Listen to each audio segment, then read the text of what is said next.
Well, it's an absolutely glorious day here in Scotland, and the First Minister and the Prime Minister, the First Minister of Scotland, Prime Minister of the UK, they've basically locked things down. As a matter of fact, the First Minister of Scotland used that word, lockdown. We're restricted to our homes. We're allowed to go out for walks once a day, and since I figured I could go out for a walk, I'd talk to you at the same time.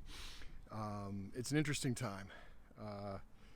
They're saying it's going to go on for 3 weeks, so we'll see about that. But I just wanted to share with you something. I had a conversation with somebody via email, and one of the things that came to my mind is that some of you are really filling your heads full of fear. And it's not, it's not your fault, really. I mean, but the news media is doing everything they can to stir up as much fear as they possibly can in the populace. It's almost like it's a mind control thing or something. But I mean, really, I don't think it's malicious so much as it's just how they get paid. They get paid when people watch, and people watch when they're afraid. So it creates a kind of a reinforcing thing to make people more afraid. But here's the part that I wanted to share with you about that, is that fear actually has a physiological effect on our bodies. When we're afraid, it triggers adrenaline, and I don't know the physiology of it, but I just do know this, that it's negative. It's bad stuff. It actually causes bad stuff to happen in your bodies.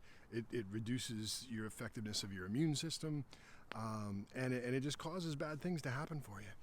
And that's one of the reasons why God is, the Bible is so clear that we don't have a spirit of fear as believers. And God talks about his peace that passes understanding. We don't, I'm looking at the camera now realizing that I've kind of got it schmutzed, and it's, making all kinds of sun artifacts. But here, let's clean that off a little bit. Ignore my thumb. I don't know if that's any better, but we'll clean it up for next time. I'm just going to roll with it. Pretend it's a live video, huh? Talking about fear. The reality is, if you're watching the news all day long and you're just hearing story after story and about who's dying and how many people and where the counts are increasing, and it's getting worse and worse, and the government's not doing this and they need to do that, and here's another story of somebody else suffering. And I'm not denying any of that's happening. I'm just saying, if that's what you're filling your head with, you're killing yourself. You're literally causing death to enter into your body. It's not good, and you can change that. And the conversation I had with some, just if your attitude is, hey, I'm doing my daily Bible reading, I'm good to go, and then you spend 10 hours because you're not, your job, you can't work your job, or you're working from home and you got the TV on in the background or whatever, and you got your news just going nonstop all day long, but you spent 5-10 minutes in the Bible. That's not going to be enough. I mean, if you drank a gallon of, I'm going to go this way because we got some folks coming that way, and I don't really want to embarrass them or anything. I don't really rather not get them the shot because they're little kids, and that creates problems and blah, blah, blah. So all that to say, if you were to drink a gallon of bleach every day, and then your attitude was, hey, but I had a cup of water, I should be good to go, right? It doesn't work that way. You're not going to last very long.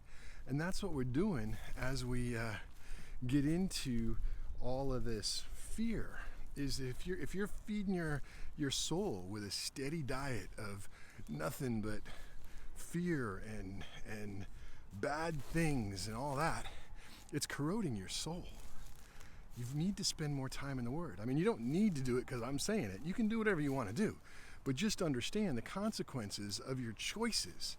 If you choose to watch the news 24/7, it's not going to go well. You're going to reduce your immune system, and if something does come at you, it's going to be harder for you to resist it. I haven't even looked at the news today. Typically I'll I'll catch a headline. I'll look at the headlines. I want to know what's going on. I like to be informed, but I don't thrive on that or munch on that all day long. Instead, Lisa and I are in the Word.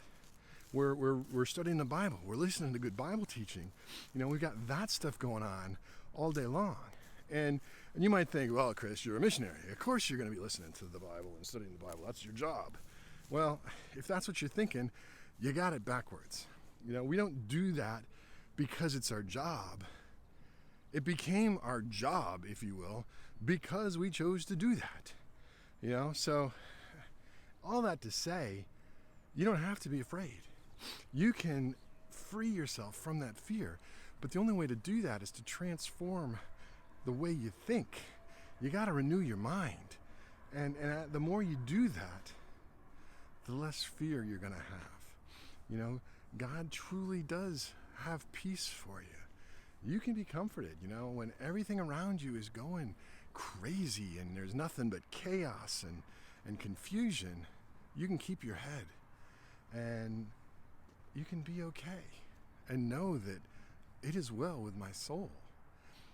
The thing that you'll have to do is change what you're taking into your mind. If you're taking all the news and junk and fear, well, that's going to have a negative effect. And you're literally going to damage your body because your soul is in such an upheaval. Or you can refocus. This is a great opportunity for you.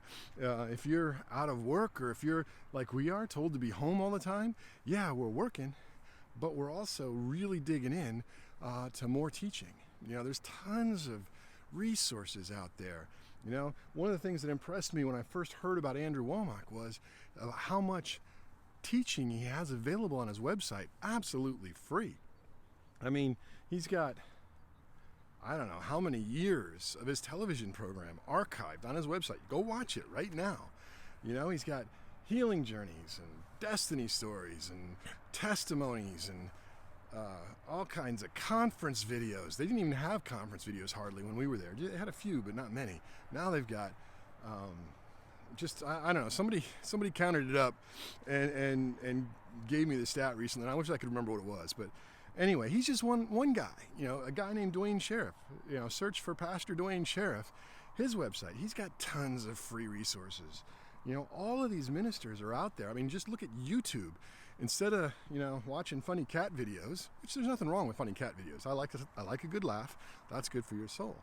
But instead of watching the news, you could go on YouTube and just watch free stuff for quite a while. I'm going to go up the hill because we got more people coming. Everybody's out walking because it's such a beautiful day and that's about all we can do. So anyway, all I'm saying is you have an opportunity right now to change the course of the rest of your life. If you want to focus in on good stuff and get your mind shifted off of all the negative, it's going to take some effort on your part. The effort is to change your focus. The effort is to put different stuff in your mind. And as you do that, you're going to get different results. And it's possible that you could come through this and out the backside in even better shape than you were, physically, financially, emotionally, relationally, than you were before you went in. In order to do that, you're going to have to change some things, and especially what you're thinking about and focused on. So that choice is yours. You can choose, and the consequences of your choices are already predetermined. Choose wisely. All right, until next time, I'll talk to you soon. Bye-bye.